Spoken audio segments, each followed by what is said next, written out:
মনে একবার ঢোকার তৌফিক দিয়েছিলেন। আলহামদুলিল্লাহ। আমার চোখের সামনে অনেক রাজা বাদশাহ আমার চোখের সামনে ঢুকছে। জীবনে বহুবার আল্লাহ নিয়েছেন। বাইরে দাঁড়ায় এতিমের মতো কাঁদছি যে আল্লাহ এই ঘরটার মধ্যে যদি একবার ঢুকতে পারতাম। কুয়েত এবং ইরাকে যেবার যুদ্ধ বাঁধলো, সেই যুদ্ধের মীমাংসা বৈঠক আহ্বান করলেন বাদশাহ ফাহাদ। তাতে পৃথিবী থেকে 400 মেহমানদেরকে দাওয়াত দিলেন মীমাংসা বৈঠকে। কেমনে কেমনে আমার মতো একটা ভাঙ্গা ছেড়া মানুষও দাওয়াত পাইল। আমি তখন যখন প্লেনে উঠেছি তখন আমার মনের মধ্যে একটা চিন্তা হলো, সারা জীবন যে আশাটা করতেছিলাম আল্লাহ যদি এইবার এটা পুরো করতেন। আমাদেরকে হোটেলে নিয়ে জায়গা দেওয়া হলো।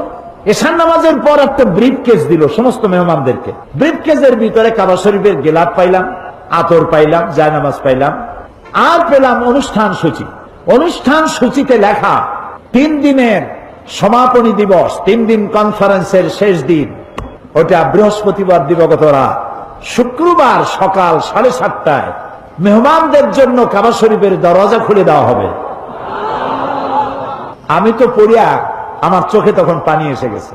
বৃহস্পতিবার রাত্রে সকালের অপেক্ষা আর করিনি, গোসল করে নতুন কাপড় চোপড় পরে সারা রাত তাওয়াফ করেছি, নামাজ পড়েছি, সকালের অপেক্ষা করেছি। হজরের নামাজের পরই আর্মি এসে ঘিরে ফেলেছে কাবা শরীফ। যারা ভেতরে তাওয়াফ করতেছিল তারা বেরিয়ে গেল। মাতাফের কিছু জায়গা তারা আটকে ফেললো, বাইরের থেকে তাওয়াফ হবে। কাবা শরীফের পাশটা খালি। প্লেনে ওঠার মতো বিরাট সিঁড়ি এসে হাজির হয়ে গেল।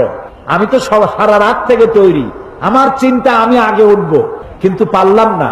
তৎকালীন আজাদ কাশ্মীরের প্রেসিডেন্ট সর্দার আব্দুল কাইয়ুম উঠে পড়লেন আগে। 2 নম্বরে উঠলেন রাশিয়া এবং আফগানের যুদ্ধের নেতৃত্ব দিয়েছিলেন আব্দুর রব আস-সাইয়াফ আর-রাসূল। তিনি আফগান মুক্তিযুদ্ধের সর্বাধিনায়ক, তিনি উঠলেন। 3 নম্বরে আল্লাহ তার গোলামকে চান্স করে দিলেন। ভিতরে ঢুকে তখন তো আর কাবা একদিকে নাই, চারদিকে কাবা। চারদিকে দুরাকাত নামাজ পড়ে আল্লাহর ঘরের মাঝখানে সেজদায় পড়ে গেলাম। প্রায় আধা ঘন্টা জনমের মতো কাঁদলাম।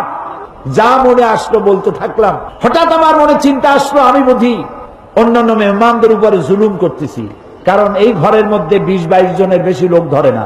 তো আমরা যত দেরি করব তাদের উঠতে তত দেরি হবে। তাড়াতাড়ি উঠলাম।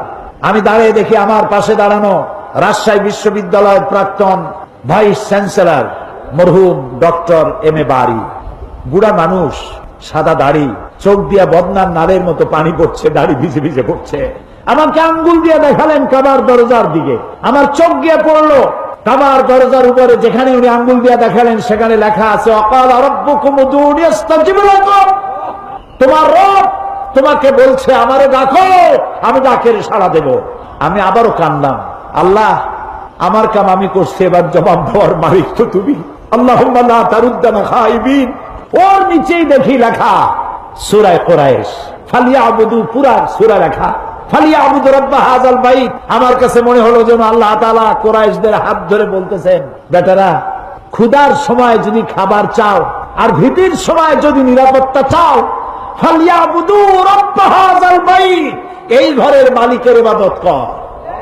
কোন ঘর? বাইতুল্লাহ।